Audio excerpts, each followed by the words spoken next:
Calligraphy is a wonderful hobby. You hardly need any tools, they'll cost you less than a dinner for two, and will last you for years with just a little bit of care. You'll be able to write beautiful letters, wedding invitations, or a special message for that special someone.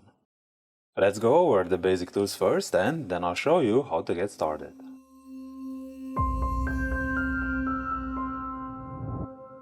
The most obvious tool you'll need is the pen holder. The letters will be at an angle, so I recommend buying a so-called oblique pen holder. The best ones are handmade from wood and can be quite expensive. Here's my advice though, buy a plastic one from Speedball. It's not the best and you should switch to a different one when you get better, but it costs almost nothing and it's a good beginner's choice. If you're left-handed, a straight pen holder will be easier to work with. The pen holder is designed for special metal nibs. They'll hold the ink, but they're also flexible so that they can open up with pressure. As you can imagine, there are a lot of different nibs to choose from, but you actually don't have to worry about that either. Simply buy the Zebra Comic G and you'll never look back. They're wonderful to work with and a pack of 10 costs less than $1 a piece. Most nibs come with a protective coating that you'll have to clean off first. Toothpaste seems to work best, so grab a brush and gently clean the nib.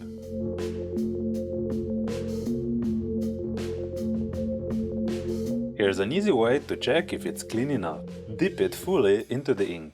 If the ink doesn't stick, then there's still some coating left, so clean it a bit more. And here's how it should look like. Speaking of ink, there's one that's perfect in my opinion, the Tom Norton's walnut ink. I have no idea who Tom Norton is, but the ink has a beautiful sepia color, it flows as it should, you don't have to dilute it, and it's not the most expensive one. Obviously, you'll need something to write on. This is a hard one and you'll just have to experiment a little. I don't want to recommend any specialty papers, because they're too expensive when you're just starting out. In fact, common office paper seems to work just fine. Here's how you can do a quick test. Draw a line and see what happens. The nib should glide smoothly over the paper and the line should have a sharp edge. Recycled paper is sadly not appropriate. It will absorb too much ink, causing blurry lines like this. The next item isn't required, but I'd highly recommend buying this book. It's titled Mastering Copperplate Calligraphy by Eleanor. It's aimed at total beginners and you won't find a better book to start with. Not only will you learn how to write different strokes, it'll also show you how not to do them, which is just as important. I've mentioned that you'll be writing at an angle, so you'll need some sort of a guide. Because the office paper is transparent enough, you can print out the guidelines yourself and place them underneath. Check the description for more info. If you'll be working on a thicker paper, you'll need to draw the guidelines by hand. Winter's book has an entire section on how to do just that. Now that you hopefully have everything, let's go over how you can actually get started. Just like there are various fonts on your computer, there are a lot of so-called scripts to choose from when it comes to calligraphy. The Copperplate script is probably what most people have in mind. It looks beautiful and you can use it in just about any project.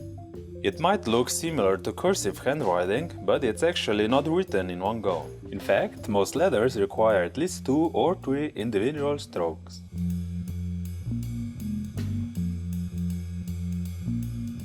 Copperplate is therefore written slowly, so don't be surprised that it takes longer than you'd expect. The hardest thing to master is control the pen, even though it works simple enough. Basically, the harder you press it down, the wider the line it creates.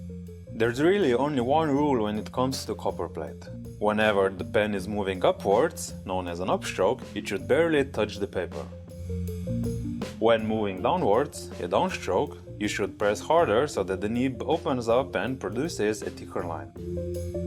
This rhythmic opening and closing of the nib is what gives copperplate its distinct and beautiful look. I know, your lines will look terrible at first, uneven and probably not straight at all. But don't worry, it simply takes practice to develop the feel for it, so just keep going.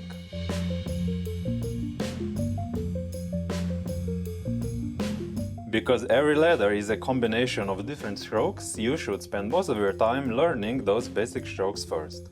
I know it's hard to resist the temptation and jump straight to letters or even words, but you'll only get frustrated when your writing won't look good enough. The best advice I can give you is this: practice only a single basic stroke per day for the first 2 weeks or so. Write out a full sheet of paper each day, but do it slowly and really concentrate on making it look right.